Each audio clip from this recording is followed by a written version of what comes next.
21 ამოცანა. ნავზე მოქმედი წყლის წინამდებობის ძალა მისი სიჩქარის პროპორციულია. ნავის სიჩქარე ორჯერ გაზარდეს, როგორ შეიცვალა ამ დროს მისი ძრავის სიმძლავრე. მიიჩნიეთ, რომ ნავის სიჩქარის გაზრდამდე და მისი გაზრდის შემდეგ თანაბრად მოძრაობს. ესე იგი წერია, რომ V2 არის ორჯერ V1 და გვეკითხებიან, როგორ შეიცვალო სიმძლავრეო, ესე იგი N2 S-თან შეფარდება. სიმძლავრე როგორც ვიცით, ეს არის შესრულებული მუშაობის შეფარდება იმ დროსთან, რა დროშიაც ეს მუშაობა შესრულდა. მუშაობას ასრულებს წევის ზალა, ამიტომ ესე იგი აიქნება წევის ზალის მიერ შესრულებული მუშაობა გამრავლებული გადაადგილებაზე, იგულისხმება, რომ წევის ზალა გადაადგილების პროპორციულია შეფარდებული დროსთან. ხოლო S-ი შეფარდებული ტესთან, ეს არის სიჩქარე. ეს არის წევის ზალა გამრავლებული V-ზე. მასადამე სიმძლავრისთვის შეგვიძლია ჩავწეროთ, რომ ის არის წევის ზალა შეფარდებული, ისა გამრავლებული სიჩქარეზე. ესე იგი, თუ გვინდა, რომ ნავი თანაბრად მოძრაობდეს, მაშინ წევის ზალა უნდა იყოს წინამდებობის ზალის ტოლი. და წინამდებობის ზალა, როგორც გვითხრეს, სიჩქარის კვადრატის პროპორციულია. ესე დავწეროთ რაღაცა პროპორციულობის კოეფიციენტი V კვადრატზე. ასე რომ სიმძლავრისთვის მივიღებთ ფორმულას ალფა გამრავლებული V კუბზე. ჩავწეროთ ახლა ორი შემთხვევისთვის, ესე იგი n პირველი არის ალფა V პირველი კუბზე, n მეორე არის იგივე ალფა V მეორე კუბზე, შევაფარდოთ n2 n1-თან, ალფა გაიკვეცება და გვექნება V2-ის კუბი შეფარდებული V1-ის კუბზე. V2 არის ორჯერ მეტი, ესე იგი ორჯერ V1 კუბზე გაყოფილი V1-ის კუბზე, ეს არის 8ჯერ V1-ის კუბი V1-ის კუბზე, ესენი გაიკვეცება და გამოვა 8-ის ტოლი. ესე იგი სიმძლავრე იქნება ორჯერ მეტი ვიდრე სიჩქარის გაზრდამდე. 8ჯერ მეტი ვიდრე სიჩქარის გაზრდამდე. 22 ამოცანა. ნავზე მოქმედი წყლის წინამდებობის ზალა მისი სიჩქარის კვადრატის პროპორციულია. რამდენჯერ უნდა გავზარდოთ ნავის ძრავის სიმძლავრე, რომ მისი სიჩქარე ორჯერ გაიზარდოს. მიიჩნიეთ, რომ ნავი სიჩქარის გაზრდამდე და მისი გაზრდის შემდეგ თანაბრად მოძრაობს. ესე იგი, სიჩქარე ორჯერ გაიზარდაო, ესე იგი V2 არის ორჯერ V1. რამდენჯერ უნდა გავზარდოთო სიმძლავრეო. როგორც წინა ამოცანაში გამოვიყვანეთ, ესე იგი n-ი, ზოგადად არის ალფა გამრავლებული V კუბზე, სიმძლავრე არის ალფა V კუბზე, ამიტომ n1 არის ალფა V1 კუბზე,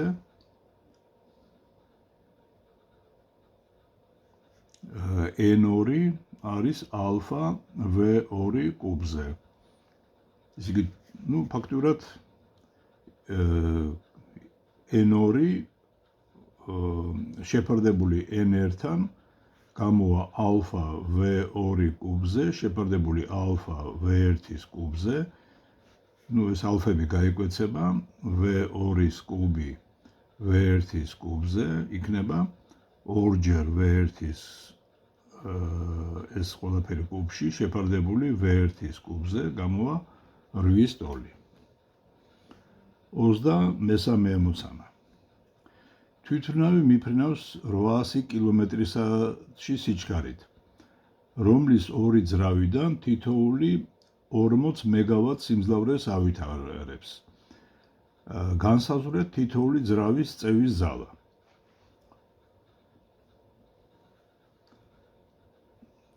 ესე იგი, მოცემული არის, რომ სიჩქარე არის 800 კმ/სთ ესე იგი ორი ძრავი აქვს, ესე იგი n უდრის 2-ს და თითოეული სიმძლავრე n არის, ესე იგი 40 მეგავატი. ესე იგი ეს არის 40 10-ის მე-6 ხარისხად ვატი. და გვეკითხებიან იპოვეთო თითოეული ძრავის წევის ძალას, ესე იგი F წევის ძალა რისი ტოლი არის. ვიცით რომ სიმძლავრე არის F წევის ძალა გამრავლებული V-ზე. ეხლა აქ თითოეული ძრავისთვის დავწეროთ, ესე იგი ერთი ძრავისთვის რო დავწეროთ, ესე იგი n არის F V-ზე. უпросторот აი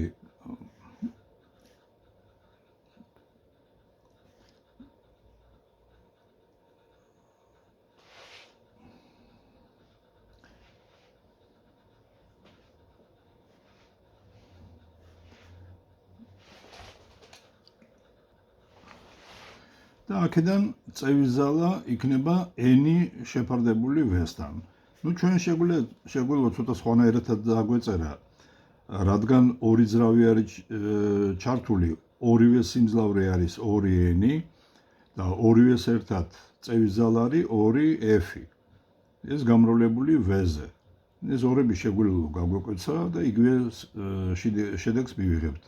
f უდრის n გაყოფილი V-ზე. 24 ამოცანა. 150 მეტრის სიგრძისა და 12 მეტრის სიმაღლის ფერდობის უმაღლესი წერტილიდან გოგონა საწყის სიჩქარის გარეშე ციგით დაეშვა. რისი ტოლია ციგაზე მოქმედი წინამდებობის ზალა? ერთი წამით.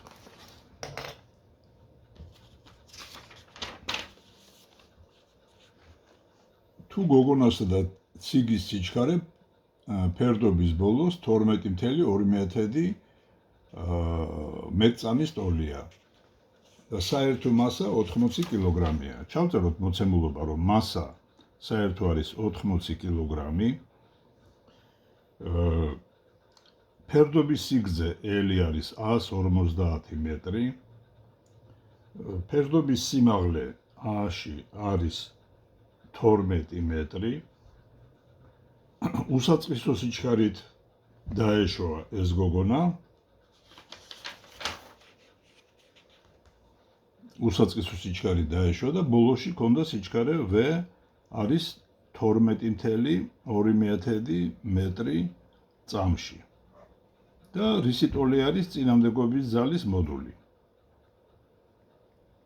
ეხლა ეს, სხვადასხვანაირად შეიძლება გავაკეთოთ ეს ამოცანა, მაგრამ მოდით გავაკეთოთ ენერგიის ცნების გამოყენებით. აი, აქ იყო ეს გოგონა ციგაზე და ჩამოსრიალდა და აი ამ წერტილში მას სიჩქარე აქვს V, რომელიც არის 12.2 მეტრი წამში. მოდით ჩავწეროთ აი პირველ მდგომარეობაში რა ენერგია ქონდა და აი მეორე მდგომარეობაში რა ენერგია აქვს. ეს ავირჩიოთ ნულოვან დონედ. პირველ მდგომარეობაში ენერგია გოგონას აქვს mg-ში ტოლი, მეორე მდგომარეობაში მას აქვს ენერგია mv კვადრატ ნახევარი, მაგრამ აქ წინამდებობის ზალა მოქმედებდა, ამიტომ ენერგიის ცვლილება დელტა E ეს არის გარეშე ძალების მუშაობის ტოლი. და გარეშე ძალა იყო წინამდებობის ზალა, ასე რომ წინამდებობის ზალის მუშაობა იქნება -F წინამდებობა გამრავლებული L-ზე, იმიტომ რომ L მანძილი გაიარა ამ გოგონამ და წინამდებობის ზალა ყოველთვის გადაადგილების საწინამდებოთაა მიმართული. ამიტომ დაეწერება mv კვადრატ ნახევარს -mg-ში უდრის -F წინამდებობისა გამრავლებული L-ზე. მოდით -1-ზე გავამრავლოთ ყველაფერი, მექნება F წინამდებობისა L-ზე უდრის mg-ს -mv კვადრატ ნახევარი და აქედან ეს წინამდებობის ზალა ტოლი იქნება mg-ს mv კვადრატ ნახევარი შეფარდებული l-თან. ეხლა 25 ამოცანა. 500 გრამი მასის მაგნიტს, რომელიც ლითონის ვერტიკალურ დაფას 50 ნიუტონი ძალით ეკვრის, ზევით თანაბრად მიასრიალებენ დაფისადმი 30 გრადუსიანი კუთხით მიმართული 40 ნიუტონი ძალით. ამ ძალის ვექტორი სურათის სიბრტყეშია, განსაზღვრეთ ხახუნის კოეფიციენტი მაგნიტსა და დაფას შორის. ჩავწეროთ მოცემულობა, ესე იგი ეს არის 25 ამოცანა, ესე იგი მასა არის 500 გრამი, ანუ ეს არის 0,5 კილოგრამი. მოდებული ძალა არის ეს არის მაგნიტის მიზიდულობის ძალა, არის 50 ნიუტონი. და მოდებული ძალა, რომლითაც ამოძრავებენ, ის არის 40 ნიუტონის ტოლი და ის მოქმედებს ალფა უდრის 30 გრადუსიანი კუთხით. გვეკითხებიან ხახუნის კოეფიციენტს. მუ არის კითხვის ნიშანი. მოდი დავხატოთ სურათი. ეს არის ვერტიკალური ზედაპირი, ამაზე არის, ესე იგი, მაგნიტი მიკრული, ესე იგი, მაგნიტი ამ დაფას იზიდავს, ესე იგი, აი ამ F ძალით, ზევით ეკაჩებიან F პირველი ძალით, ესე იგი, მაგნიტს და ეს მაგნიტი თანაბრად გადაადგილდება. მოდი დავხატოთ, რა ძალები მოქმედებენ კიდე დამატებით აი ამ მაგნიტზე. მოქმედებს სიმძიმის ძალა mg და რადგან ზევით ამოძრავებენ, მოქმედებს კიდე ქვევით მიმართული, ესე იგი, მოძრაობის საწინააღმდეგოდ მიმართული ხახუნის ძალა. ჩავწეროთ ტოლქმედი ძალა მისი. ტოლქმედი ძალა, ხო, ნუ კიდე რა თქმა უნდა, ეს რადგან მაგნიტი ამას იზიდავს, ესე იგი, მაგნიტი აწვება ამას F ძალით და იგივე ძალით, N ძალით პასუხობს ეს ზედაპირი ამ მაგნიტს. ესე იგი, ეს F ძალით მიიზიდება ამასთან, ესე იგი, კედელთან და კედელი პასუხობს N ძალით. ესე იგი, mg ძალას პლუს N ძალა პლუს F ხახუნის ძალა პლუს F1 ძალა უდრის 0-ს, იმიტომ რომ მოძრაობა თანაბარი არის.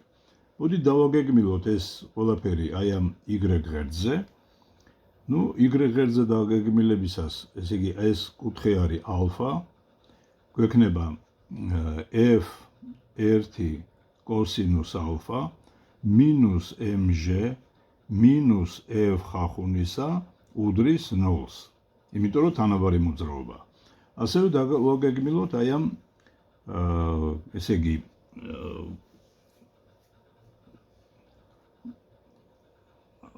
დავაგეგმილოთ, ესე იგი, აი ამ იმაზე რა ქვია,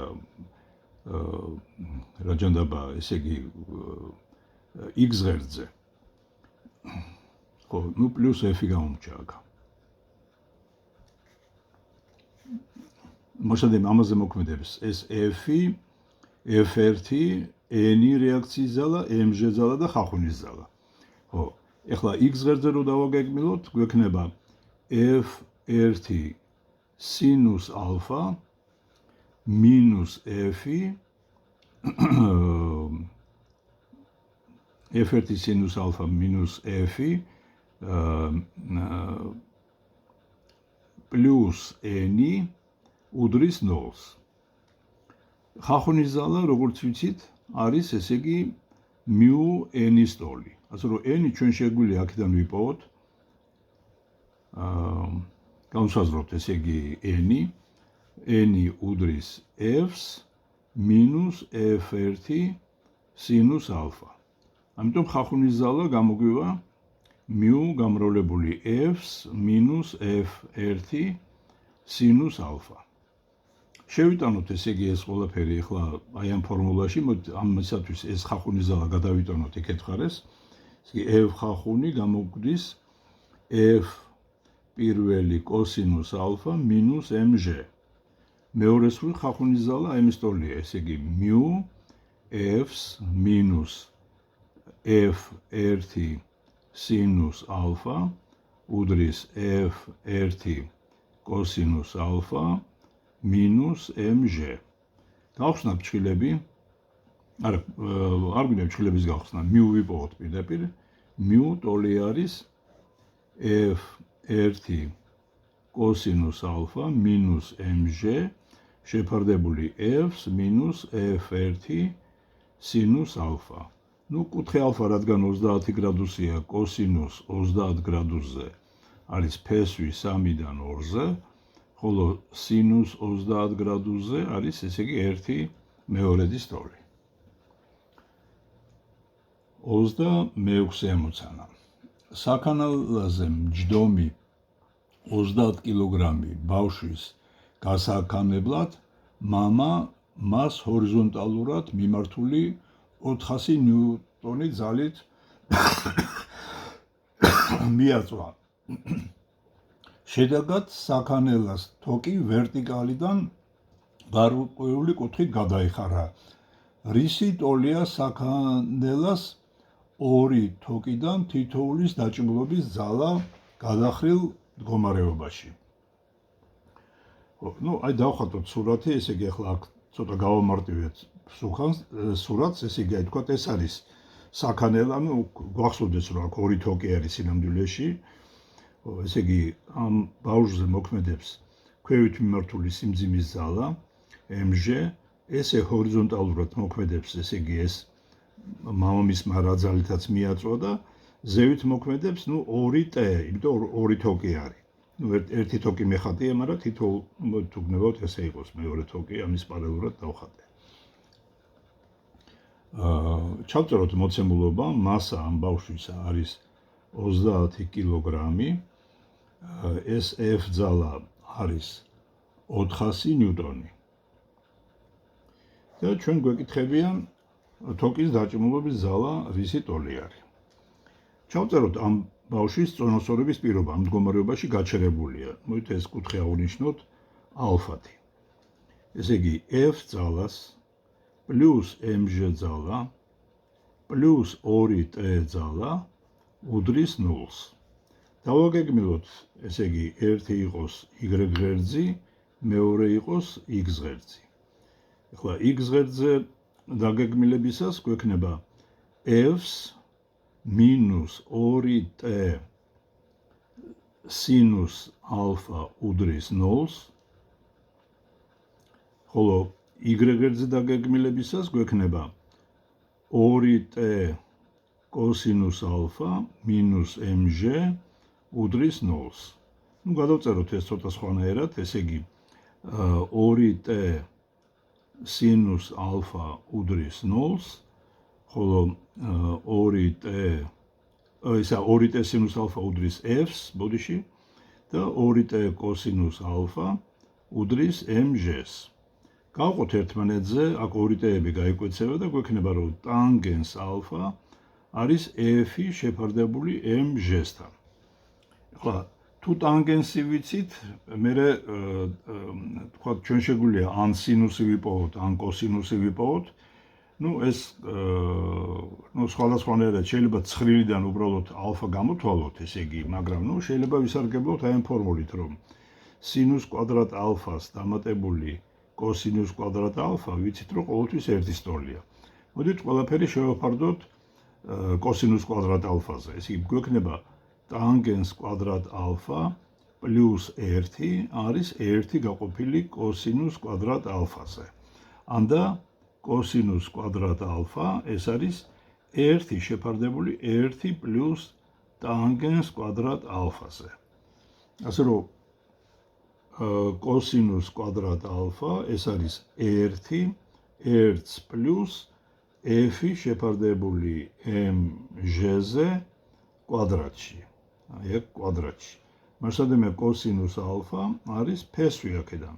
1 პლუს f-ი mg-ზე კვადრატში. აი აქედან ფესვი. და მერე ვისარგებლობთ აი ამ ფორმულით, ესე იგი, რომ აი თქვა ქვედა ფორმულით, ესე იგი t იქნება mg შეფარდებული ორჯერ კოსინუს ალფაზე. ესე იგი, აი ამ ფორმულაში შევიტანოთ აი ეს კოსინუს ალფა. ეს იყო 26 ამოცანა. ეხლა 27 ამოცანა. 50 კილოგრამი მასის ბირთვი მასზე გამობმული ორი თოკით ჩამოკიდებულია კაუჩზე. სურათი 3-ის 62. განსაზღვრეთ ბირთვზე გამობმული თოკებისა და კაუჩის დამჭერი თოკის დაჭიმულობის ძალების მოდულები. თუ კუთხე ბირთვზე მიმაგროებული თოკებს შორის 60 გრადუსია. ჩავწეროთ პირობა, რომ მასა არის 50 კილოგრამი, ალფა თოკებს შორის კუთხე არის 60 გრადუსი და გვეკითხებიან აი ამ დაჭიმულობის ძალა რისი ტოლი არის და ეს F1 ძალა რისი ტოლია. F1 და F2, მაგრამ F1 და F2 ერთნაირებია. დავხატოთ სურათი. ეს არის ეს ჩვენი ბირთვი. ესე იგი, აი ეს არის ეს თოკები, მასზე რო არის გამომული. აი ეს არის ესე იგი, აი კაუჭით აქ არის, აი კაუჭი აქ არის, ესე იგი ზუსტად აქ მოქმედებს T დაჭიმულობის ძალა, ამაზე მოქმედებს F1, ამაზე მოქმედებს F2. ეხლა თვითონ ბირთვზე მოქმედებს ქვევით მიმართული ძალა mg და მოქმედებს აი ამ თოკების აქედან დაჭიმულობის ძალები. აქედანაც იქნება F1, უბრალოდ F1 და აქედან იქნება F2. რატომ? იმიტომ რომ ეს თოკები ერთდაიგივე თოკებია და აქ ერთდაიგივე დაჭიმულობის ძალა იქნება. ხო, ფაქტიურად ესე იგი, ჩვენ შეგვიძლია მოვიქცეთ შემდეგნაირად. აი ესეთნაირად რო განვიხილო, აი შეხედეთ, აი ეს რო ერთ სხეულად მივიჩნიო. ეხლა ამ შემთხვევაში ეს კაუჩზე მოქმედი და აი ამ ბირთვზე მოქმედი ეს ძალები ერთმანეთს გააბათილებენ, ესე იგი. იმიტომ რომ ერთ სხეულად მივიჩნიე. ქვევით მოქმედებს mg და ზევით მოქმედებს t. ამიტომ შეიძლება დავწეროთ, რომ t უდრის mg-ს. მეორე მხრივ, ესე იგი, ეს უკვე დავადგინეთ, აი ამ კაუჩზე მოქმედი ძალა. ეხლა რაც შეეხება ამ F1-ს და F2-ს, მოდი დავწეროთ უშუალოდ აი ამ კაუჩის წონასწორობის პირობა. ესე იგი, ზევით მოქმედებს t პლუს F1 პლუს F2 და ეს უდრის 0-ს. დავაგეგმილოთ, ესე იგი, ეს აი თქვათ ქვევით მიმართულ y ღერძზე, მექნება, ეს თუ ალფა არის, ესეც αλφα არის, მექნება 2F1 კოსინუს ალფა, ესე იგი, მინუს t უდრის 0-ს, ანუ 2F1. ესე იგი, 2F1 კოსინუს ალფა, ეს არის t. მეორე მხრივ t mg-ს ტოლი იყო. ამიტომ 2ჯერ F1 კოსინუს ალფა უდრის mg-ს, ასე რომ F1 გამოვა mg შეფარდებული 2ჯერ კოსინუს ალფაზე. კოსინუს 30 გრადუსზე ფესვი 3-დან 2-ის ტოლი არის, ამიტომ ეს იქნება mg 2 ფესვი 3-დან 2-ზე, ესენი გაიკვეცება და გამოვა mg შეფარდებული ფესვი 3-ზე. ხოლო t mg-ს ტოლია. 28 ამოცანა. ABC კრონშტეინზე დაკიდებულია 10 კილოგრამი მასის ბირთვი. სურათი 3-ის 69. განსაზღვრეთ AC და BC ღეროებზე აღძრული დრეკადობის ძალის მოდულები. თუ AC და BC ღეროების სიგრძე ერთნაირია, ხოლო კუთხე მათ შორის 60 გრადუსია. განმოვხატოთ ესე იგი ეს სურათი, ეს არის თქვათ რაღაცა კედელი, აქ არის ორი კრონშტეინი, რომელთა სიგრძეები ერთნაირი არის და აი ეს არის 60 გრადუსი. აი კიდეა ბირთვი. დავხატოთ ესე იგი ეს ზალა, რომელიც მასზე მოქმედებს. ესე იგი mg კაჩავს აი ამ წერტილს. ესე იგი ეხლა ეს mg თუ იკაჩება, ეს ცხადია ამ ღეროს ჭიმავს, ამიტომ აქ წარმოიშვება დრეკადობის ზალა, რომელიც t იქნება აქეთ მიმართული t1. მეორე დრეკადობის ზალა წარმოიშვება ამ კრონშტეინზე. ეს პირიქით კუმშავს ამას და ამიტომ მეორე დრეკადობის ზალა იქნება მიმართული ასე. ესე იგი, ეს კუთხე გამოდის 120 გრადუსი. ეხლა ჩავწეროთ ამ წერტილში წონასწორობის პირობა ამ წერტილის. ამას დავარქვათ T2.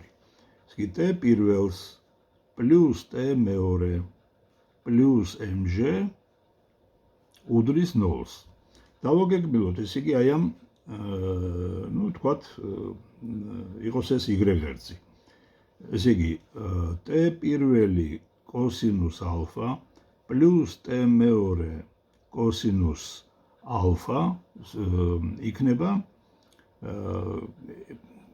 მინუს mg უდრის 0-ს. ამიტომ T პირველი კოსინუს ალფა პლუს T მეორე კოსინუს ალფა უდრის mg-ს.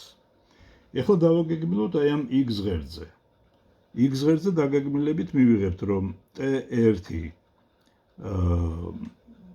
აი ამ კუთხის სინუსი სინუს ალფა მინუს T2 უпростоრად T2 სინუს ალფა მინუს T1 სინუს ალფა უდრის 0-ს.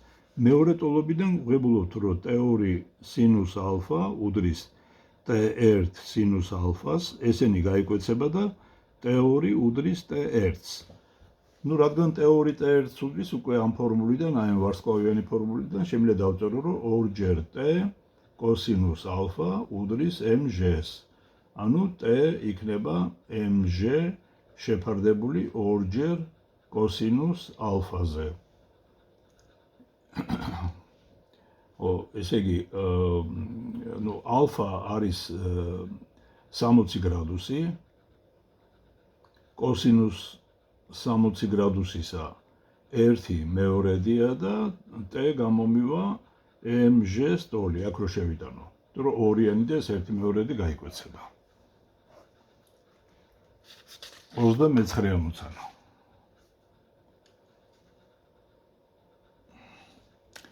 განსაზღვრეთ უძრავ და მოძრავ ჭოჭონაქებზე დაკიდებული ტვირთების მასების შეფარდება.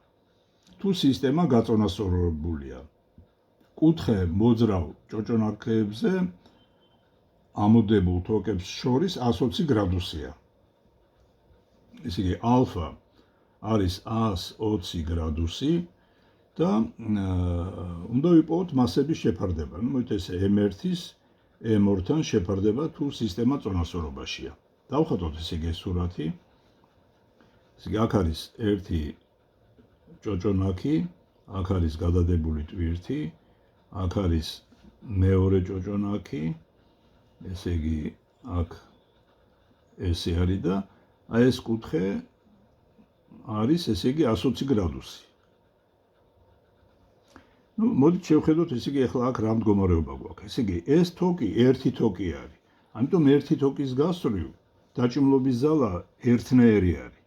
ახლა აი ამას როცა ვამბობ, რომ ერთი თოკის გასწვრივ დაჭიმლობა ერთნაირი არის, თუ ეს თოკი რაღაცა მასით არ არის გაწყვეტილი, ესე იგი, რაღაცა, აი თქვა, მასით გაწყვეტილი გულისხმობ თოკი, მერე რაღაცა მასა, მერე მეორე თოკი. აქ აღარ იქნება ერთნაირი დაჭიმლობის ზალები, მაგრამ თუ ერთი თოკი არის, ერთ თოკში ყოველთვის ერთ და იგივე დაჭიმლობის ზალა არის. ეხლა რატო? აი მაგალითად, აი ამ წერტილში რომ მოქმედებდეს, აი თქვა, აქეთა ნაწილის დაჭიმლობის ზალა 1 იყოს T1 და ამისი T2 იყოს, მაშინ ამათი სხვაობა 0 არ არის და ამიტომ ეს სადღაც აჩქარებულად დაიწყებდა მოძრაობას.